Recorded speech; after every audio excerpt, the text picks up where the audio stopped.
Hello students, welcome to core classes. Assignment start कर रहे हैं CHE06 organic reaction mechanisms. First question का first part है जिसमें आपको रीजनिंग क्वेश्चन दिए गए हैं, उन्हें सॉल्व करना है। फर्स्ट पार्ट है जितनी ज़्यादा वैल्यू pK की होगी इसका मतलब है वो ज़्यादा स्ट्रॉन्ग न्यूक्लियोफाइल होगा। ऐसा क्यों? pK वैल्यू जितनी ज़्यादा, उसका न्यूमेरिकल वैल्यू जितनी ज़्यादा होगी इसका मतलब है जो प्रोटोन है वो ज़्यादा टाइटली फिक्स्ड है। तो इसका मतलब जितना ज़्यादा टाइटली फिक्स होगा उतना ही उसे लूज़ करना मुश्किल होगा। जितना ज़्यादा लूज़ करना मुश्किल है इसका मतलब वो उतना ही ज़्यादा स्ट्रॉन्ग न्यूक्लियोफाइल है। Tertiary amine is more basic than primary amine. अब प्राइमरी और टर्शरी अमीन्स में डिफरेंस क्या है? इसमें टर्शरी अमीन में आपको पता है कि टर्शरी अमीन में तीन तीन एल्काइल ग्रुप्स हो जाएंगे, बट प्राइमरी में सिर्फ एक है। तीन तीन एल्काइल ग्रुप्स का मतलब ये हो गया कि उसमें स्टेरिक हिंड्रेंस आ जाती है, तो वही रीज़न आपको इसमें बताना होगा। Nitronium ion is better nucleophile than ammonium ion. तो ऐसा क्यों? दोनों में ही नाइट्रोजन है, लेकिन जो डिफरेंस है वो ऑक्सीजन और हाइड्रोजन का है। NO2 पॉजिटिव, तो इसका मतलब उसमें ऑक्सीजन है। ऑक्सीजन दो है, एक तो सिंगल बॉन्ड, दूसरा डबल बॉन्ड के साथ सिचुएटेड रहता है। तो वही डबल बॉन्ड की वजह से और electronegative character of oxygen would leads two electron withdrawing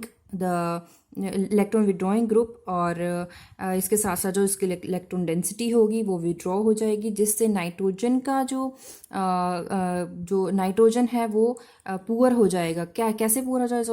उसमें इलेक्ट्रॉन डेंसिटी जो है वो डिक्रीज कर जाएगी, तो इसका मतलब है it would become electronically poor. Ammonia is less basic than methyl amine. तो ऐसा क्यों? इनमें दोनों में क्या है, अल्काइल ग्रुप का डिफरेंस है, तो अल्काइल ग्रुप में इंडक्टिव इफेक्ट शो करना पड़ेगा। अल्कोहल्स बेटर न्यूक्लियोफाइल हैं देन वाटर। तो दोनों में क्या है कि जो ROH है उसमें से अगर हाइड्रोजन को लिबरेट करना है, मतलब कि हाइड्रोजन को निकालना है, तो RO नेगेटिव वो बनाने के लिए क्या होगा कि the hydrogen atom of alcohol due to acidity easily replaced. तो हाइड्रोजन इजीली रिप्लेस किया जा सकता है, जिसकी वजह से वो बेटर न्यूक्लियोफाइल है, लेकिन इतना अच्छा भी न्यूक्लियोफाइल नहीं है। अगर कंपेयर किया जाएगा वाटर के साथ, तो as compare to water it is better nucleophile than water. B part, potential energy diagram show करनी है, जिसमें एक स्टेप है कि A रिएक्टेंट B प्रोडक्ट दे रहा है, उसके बाद स्टेप 2 में C प्रोडक्ट मिल रहा है। तो दोनों में एक ऐसे पोटेंशियल एनर्जी डायग्राम बना के एक्सप्लेन करें कि अगर first step rate determining step हो, तो ये जो आप पोटेंशियल एनर्जी डायग्राम्स देख रहे हैं ये फर्स्ट क्या है, फर्स्ट पार्ट के लिए है, जब स्टेप 1 रेट डिटर्मिनिंग स्टेप होता है। तो इन दोनों में ज़्यादा डिफरेंस क्या है? दोनों में डेप्थ का डिफरेंस है। ये जो आप डेप्थ देख रहे हो, जिससे हम पोटेंशियल एनर्जी वेल्स भी बोल देते हैं, तो ये जो डेप्थ है ये क्या शो करती है कि लाइफ टाइम कितना है किसका, इंटरमीडिएट का। जितना ज़्यादा डेप्थ होगा उतना ही उस इंटरमीडिएट का लाइफ टाइम बढ़ जाता है। तो इसका मतलब है किसी भी इंटरमीडिएट के लाइफ टाइम को डिस्क्राइब करने के लिए पोटेंशियल एनर्जी डायग्राम में डेप्थ को देख लिया जाए। तो जितना ज़्यादा डीप होगा ये डिप्रेशन, उतना ही ज़्यादा लाइफ टाइम उस इंटरमीडिएट का हो जाता है, और सीधा सीधा वो उतना ही ज़्यादा स्टेबल हो जाता है। इसका मतलब जितनी ज़्यादा डेप्थ उतना ज़्यादा इंटरमीडिएट का लाइफ टाइम, और उतना ही ज़्यादा वो स्टेबल होगा। तो यही सारे पॉइंट्स इसमें पॉइंट वाइज ही समझाने हैं, और ये कुछ पॉइंट्स लिखे हैं सारे, इसमें नोट कीजिए। सेकंड क्वेश्चन में चलते हैं। सेकंड क्वेश्चन का जो फर्स्ट पार्ट है वो है प्राइमरी आइसोटोप इफेक्ट क्या होता है। एक्चुअल में आइसोटोपिक इफेक्ट क्या होता है? Replacement of isotope. तो चाहे वो कार्बन का है चाहे वो हाइड्रोजन का है, हाइड्रोजन का या फिर कार्बन का आइसोटोप अगर हम रिप्लेस कर दें किसके साथ, हाइड्रोजन के साथ, जैसे कि हाइड्रोजन को रिप्लेस कर दिया जाए बाय इट्स ड्यूटेरियम। ऐसा क्यों? क्या करने के लिए? उनके काइनेटिक्स को बढ़ाने के लिए, काइनेटिक रेट मतलब कि रेट ऑफ रिएक्शन को इंक्रीज करने के लिए, एनहांस करने के लिए अगर उनके आइसोटोप के साथ रिप्लेसमेंट की जाती है तो उससे इफेक्ट बोलते हैं। तो प्राइमरी आइसोटोपिक इफेक्ट का मतलब, अगर आइसोटोपिक इफेक्ट मतलब के जैसे कि हाइड्रोजन और ड्यूटेरियम का दोनों का रेशियो देखा जाए, जितना ज़्यादा वो होगा उतना ही ज़्यादा उसका आइसोटोपिक इफेक्ट होगा। और जो प्राइमरी आइसोटोपिक इफेक्ट है उसमें क्या होता है कि जो रेशियो रहता है वो ज़्यादा रहता है एज़ कम्पेयर टू सेकेंडरी। जैसे कि KH/KD=2। तो इसका मतलब क्या है? It means that bond is involving isotopically substituted hydrogen atom and it is broken in the rate determining step. तो प्राइमरी आइसोटोपिक इफेक्ट हो गया, एग्जाम्पल आपके सामने लिखी गई है। लेकिन जो सेकेंडरी होता है उसका as compare to primary isotopic effect इतना ज़्यादा वैल्यू नहीं रहता है। Then these are known as secondary isotopic effect. These arise कब होता है? When substituted hydrogen atom is not directly involve in the reaction. तो दोनों में डिफरेंस क्या है कि जो हाइड्रोजन का ब्रेकअप होगा वो रेट डिटरमिनिंग स्टेप में होता है, लेकिन सेकेंडरी में क्या होगा कि वो रिप्लेसमेंट जो है वो डायरेक्टली उस रिएक्शन में इन्वॉल्व नहीं होती है। और रिएक्शन भी नोट करें। बी पार्ट है, इसमें भी रीजनिंग क्वेश्चंस हैं। कौन सा ज़्यादा स्टेबल आपको ये बताना होगा। कार्बोकेटाइंस आपके सामने हैं, एक टर्शरी सेकेंडरी।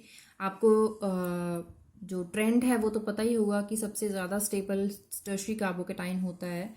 इनमें भी आपको स्टेरिक हिंड्रेंस और सब्स्टिट्यूशन के बारे में बताना है कि फर्स्ट केस में सब्स्टिट्यूशन 2 है एल्काइल ग्रुप्स, इसमें 3 है। तो इनका स्टेबिलिटी सारा जो कार्बोकेटाइंस का स्टेबिलिटी होता है वही आपको इसमें एक्सप्लेन करना होगा। सेकंड केस में भी बिल्कुल ऐसे ही। रेजोनेटिंग स्ट्रक्चर्स इसका जो है मेन रीजन हो जाएगा। और मैकेनिज्म्स डिफ्रेंशिएट करना है। डिफ्रेंशिएट करने के लिए आपको सीधा आप, क्योंकि मैकेनिज्म भी आपको समझाना है तो आप इनमें point two point direct difference मत दीजिए। आप क्या करें कि सबसे पहले एक टर्म को एक्सप्लेन कर दें, उसके बाद दूसरी टर्म को। SN2 SN1 आपने रिएक्शन सारी पढ़ी हैं तो वही इसमें एक्सप्लेन करनी है कि SN2 साइमल्टेनियसली एक ही स्टेप में हो जाती है। ब्रेकिंग, बॉन्ड ब्रेकिंग और बॉन्ड मेकिंग दोनों ही एक ही स्टेप में हो जाते हैं। और explain the following statement B part है। For Diels-Alder reaction, diene must be able to adopt a cis geometry। क्यों cis geometry होनी चाहिए? क्यों? क्योंकि अगर cis geometry होगा मतलब क्या होगा कि दोनों के दोनों ग्रुप, जो सेम ग्रुप एक साइड में होंगे तो उनका प्रोडक्ट बनना इजीली हो जाता है। कैसे? जिसमें जैसे कि इस क्वेश्चन में 1 कार्बन और 4th कार्बन, ये क्या है 1 2 3 4। तो फर्स्ट और 4th कार्बन जो है वो सिस पोजीशन में इसी होने की वजह से ही उनमें साइक्लाइजेशन इजीली हो जाती है। तो साइक्लाइजेशन इजीली हो जाती है, इसका मतलब क्या है कि जो प्रोडक्ट है वो इजीली बन जाता है। Carbon atom 1 and 4th of diene in cis conformation are close enough, इतना ज़्यादा क्लोज हैं कि उनकी साइक्लिक ट्रांजिशन स्टेट बन सकती है ताकि एक नई रिंग बन सके। Low molecular weight ozonide can not be isolated easily. क्यों? क्योंकि वो रिएक्शन एक्सप्लोसिव होती है। एल्कीन्स आर रेडिली हाइड्रोक्सिलेटेड का मतलब क्या है? हाइड्रोक्सिल ग्रुप ऐड करवाना। तो हाइड्रोक्सिल ग्रुप ऐड करवाना इजीली एल्कीन्स ही क्यों कर पाते हैं? क्योंकि उनसे इजीली डायोल्स बन सकते हैं। 4th question, aromatic aldehydes are less reactive than aliphatic aldehyde. तो दोनों में क्या है कि एलिफेटिक मतलब कि विदाउट रिंग वाले ज़्यादा स्टेबल रहते हैं, ज़्यादा रिएक्टिव रहते हैं। तो इन एलिफेटिक एल्डिहाइड जो बॉन्ड है, bond present in carbon and hydrogen are weak aliphatic में, क्योंकि सिंगल है। So they can be easily broken and quite reactive.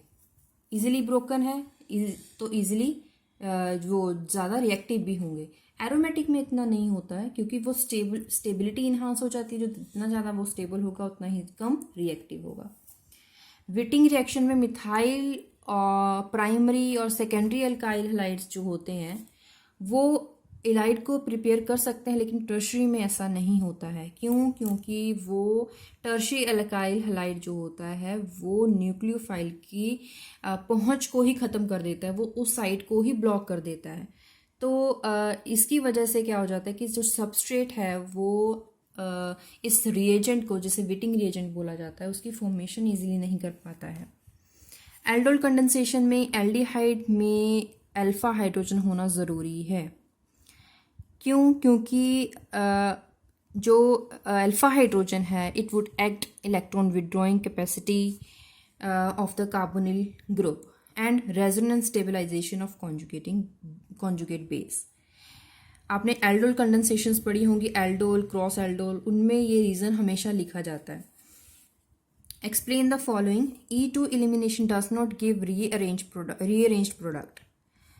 Because E2 is a single step mechanism, it does not involve intermediate carbocation. E1 elimination does not follow Sidzeff rule. ऐसा क्यों है? क्योंकि जो E1 eliminations होती हैं उनमें alkene बनती हैं, alkene that has more substituents, जिसकी वजह से leaving group departs to produce first a carbocation. सबसे पहले कार्बोकेटाइन बनता है, उसके बाद एल्कीन्स बनती हैं जो कि ज़्यादा सब्स्टिट्यूएंट्स उसमें ज़्यादा होते हैं। सब्स्टिट्यूटेड एल्कीन हमें प्रोडक्ट में मिलती है। E2 elimination is an anti elimination. क्यों? The base attacked beta hydrogen किस साइड से अटैक होता है? जिस साइड से लिविंग ग्रुप को जाना होता है। तो दोनों ही चीज़ें, अटैक और लिविंग, सेम साइड से होता है। लेकिन एंटी, इसे सिन एलिमिनेशन बोलते हैं। एंटी का मतलब क्या हो जाता है? जो अटैकिंग ग्रुप है वो एक साइड पे होता है, जो लिविंग ग्रुप है वो बिल्कुल उसके अपोजिट साइड पे। मतलब दोनों चीज़ें अपोजिट साइड होने की वजह से उसे एंटी मैकेनिज्म भी बोलते हैं।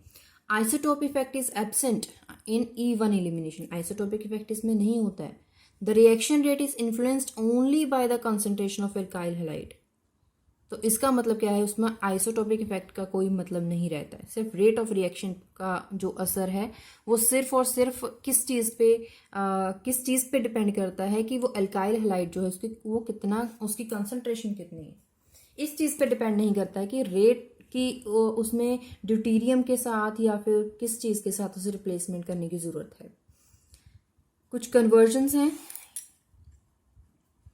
नेमिंग रिएक्शंस हैं ज़्यादातर, जैसे कि फर्स्ट हेप्टेनल टू हेप्टेन है वो कैनिज़रो है, सॉरी क्लीमेंसन है, और ये ज़्यादातर सारी नेमिंग रिएक्शंस हैं। उसके बाद बी पार्ट में सिर्फ आपको मैकेनिज्म्स बताने हैं, लेकिन उसके साथ रिएक्शन लिखनी ज़रूर, जैसे कि पर्किन में बेंजाइल्डिहाइड है, एनहाइड्राइड सोडियम एसीटेट के साथ रिएक्ट करेंगे तो रिक्वायर्ड प्रोडक्ट लेने के लिए सबसे पहले क्या होगा? सोडियम एसीटेट में जो एसीटेट आयन है वो क्या करेगा? हाइड्रोजन एब्स्ट्रैक्ट करेगा और ये बॉन्ड नेगेटिव आयन को छोड़ के जाएगा। उसके बाद इसी पे ये अटैक करेगा जो सबस्ट्रेट है जो कि बेंजाइल्डिहाइड के कार्बन पे अटैक करेगा, तो इसकी इलेक्ट्रॉन डेंसिटी डिस्टर्ब हो जाएगी। तो ऑब्वियसली ये अपनी इलेक्ट्रॉन विड्रॉइंग ग्रुप जो कि ऑक्सीजन है उसे दे देगा और हाइड्रोलिसिस के बाद रिक्वायर्ड प्रोडक्ट मिल जाएगा। माइकल एडिशन में आपको कॉन्जुगेशन प्रोड्यूस करनी है।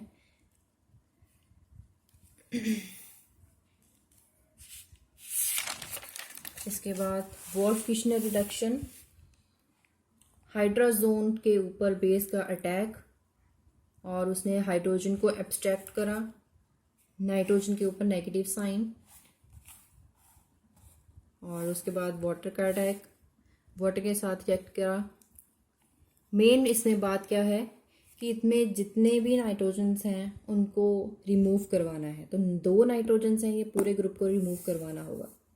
तो बेस अटैक करता जाएगा और नाइट्रोजन को, हाइड्रोलिसिस के बाद नाइट्रोजन निकल जाएगा और मिथिलीन फॉलोड बाय हाइड्रोलिसिस आपको प्रोडक्ट मिल जाएगा।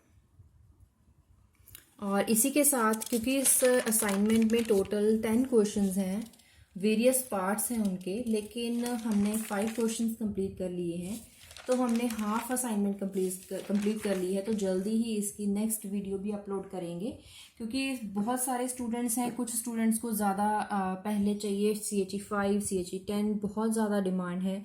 तो इन सभी वीडियोस को कंसीडर करते हुए हमने वीडियो स्टार्ट करी है और जल्दी ही इन वीडियो को ख़त्म भी करेंगे। लेकिन आप जल्दी से जल्दी इन वीडियोस में को देख के क्वेश्चन स्टार्ट करना शुरू कर दीजिए, अपनी असाइनमेंट बनाना शुरू कर दीजिए, ताकि किसी भी ऐसा ना हो कि एक स्टूडेंट को वेट करना पड़ जाए। इसीलिए हमने ये सारी वीडियो साथ के साथ चला रहे हैं, सारे कोर्स को साथ के साथ चला रहे हैं। तो आपकी जितनी भी रिक्वायरमेंट है सारी की सारी पूरी करने की कोशिश करेंगे। आप जल्दी से जल्दी इनको नोट डाउन करना स्टार्ट करें, और कोई क्वेश्चन है, कोई डाउट है, वो भी हमारे साथ डायरेक्ट पूछते रहें।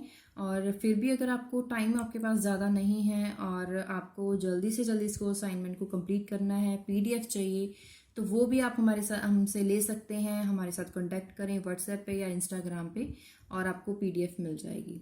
और देखते रहिए चैनल को और क्लासेस। Thank you.